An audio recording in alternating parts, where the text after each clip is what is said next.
চাওক অসমৰ যিটো আমাৰ সামাজিক যিটো আমাৰ ধ্যান ধাৰণা এইটো সৃষ্টি হৈছিলে মহাপুৰুষ শংকৰদেৱ মহাপুৰুষ মাধৱদেৱ জ্যোতি বিষ্ণু ফণী শৰ্মা ভূপেন হাজৰিকালৈকে শংকৰদেৱে কি কৈছিলে কিৰাত কছাৰী খাচী গাৰু মিৰি যৱন কংক গোৱাল যৱন মানে মুছলমান অসমৰ মুলুক মানে অসমত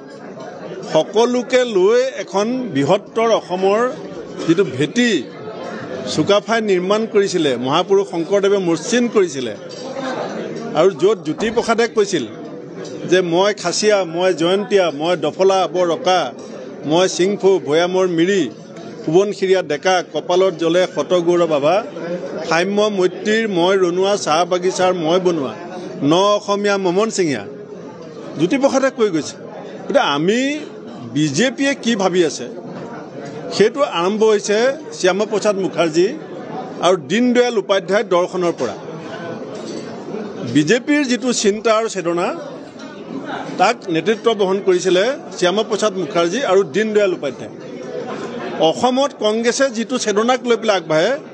সেয়া মহাপুৰুষ শংকৰদেৱ মহাপুৰুষ মাধৱদেৱ জ্যোতি বিষ্ণু ফণী শৰ্মা ভূপেন হাজৰিকা জুবিন গাৰ্গে যিটো ৰাস্তা দেখাইছিলে আজি জুবিন গাৰ্গৰ মৃতদেহৰ পিছফালে কোন কোন গৈছিলে সেই মানুহখিনিক কিন্তু হিমন্ত বিশ্ব শৰ্মাই ভাগ কৰিব পৰা সমৰ্থ নাই সেই জুবিন গাৰ্গে যিখন অসমক তেওঁৰ মৃতদেহৰ পিছফালেদি থিয় কৰাই দিলে